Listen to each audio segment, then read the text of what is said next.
উপলক্ষে চাঁদপুরে অনুষ্ঠিত হচ্ছে ৩৬ জুলাই মিনি ম্যারাথন। জেলা প্রশাসনের এই আয়োজনে অংশ নিয়েছেন বিভিন্ন প্রতিষ্ঠানের শিক্ষার্থীরা।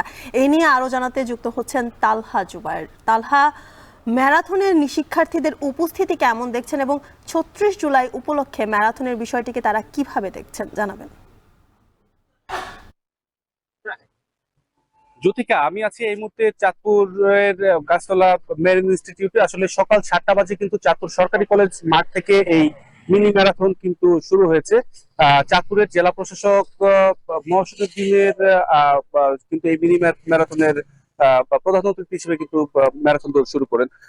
যেখানে কিন্তু আসলে আমরা দেখতে পেয়েছিলাম এই ম্যারাথনে অংশ নেওয়ার জন্য প্রায় 1.5 শতাধিক শিক্ষার্থী সহ নানান শ্রেণী পেশার মানুষ কিন্তু আসলে এই ম্যারাথনে অংশগ্রহণ করেছেন।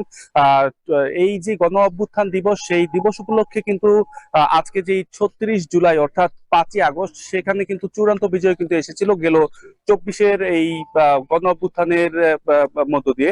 আসলে এই দিবসটিকে ধারণ করার জন্য কিন্তু আজকে 3600 মিটার ম্যারাথনের কিন্তু আয়োজন করা হয়েছে। আমি আসলে কথা বলেছিলাম যারা অংশগ্রহণ করেছেন, তারা কিন্তু বেশ উচ্ছ্বসিত। তারা বলছেন যে এই ম্যারাথনের মধ্য দিয়ে তারা যে জুলাই আন্দোলন ছিল, যেই চূড়ান্ত সফলতার দিন, সেই সফলতার দিনটিকে বারে বারে ফিরিয়ে আনার জন্য কিন্তু তারা আসলে এই ধরনের যে উদ্যোগ রয়েছে সেখানে অংশগ্রহণ করতে পেরে কিন্তু তারা বেশ উচ্ছ্বসিত, আনন্দিত। তারা বলছেন যে আসলে এই গণ অভ্যুত্থানের মধ্য দিয়ে দেশের আপামর জনগণের মধ্যে যে বৈষম্য বিগত দিনগুলোতে ছিল তা কিন্তু নিরসন হবে বলে কিন্তু তারা প্রত্যাশা করছেন। তাছাড়া এই ম্যারাথনে কিন্তু জেলা প্রশাসনের পাশাপাশি কিন্তু পুলিশ সুপার রাকিবউদ্দিন কিন্তু অংশগ্রহণ করেছেন। আসলে বিভিন্ন শ্রেণী পেশার মানুষের পাশাপাশি যারা শিক্ষার্থী রয়েছে, তরুণ প্রজন্ম রয়েছে, তারা বলছেন যে আসলে এই ম্যারাথনের মধ্য দিয়ে তারাও কিন্তু নানান ধরনের সমাজের যে অনাচার অবিচার রয়েছে তা কিন্তু দূর করতে কিন্তু তারা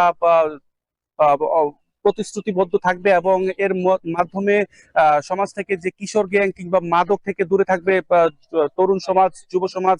তারা কিন্তু সেটা বলছেন। আসলে আমি কথা বলেছিলাম আয়োজকদের সাথে, তারা যেটা বলছেন যে আসলে দিনব্যাপী কিন্তু আজকে নানান ধরনের আয়োজন রয়েছে এবং এই সকালবেলা ম্যারাথনের মধ্য দিয়ে যারা অংশগ্রহণ করছেন আসলে তারাও কিন্তু দেশ গড়ার জন্য কিন্তু এগিয়ে আসবেন এবং এই যে গণ অভ্যুত্থান যেই লক্ষ্যে অনুষ্ঠিত হয়েছে তা কিন্তু আসলে সামনের দিনগুলোতে আরো ভালোভাবে কিন্তু তারা হৃদয়ে ধারণ করে দেশকে এগিয়ে নিয়ে যাবে বলে কিন্তু তারা মনে করছেন।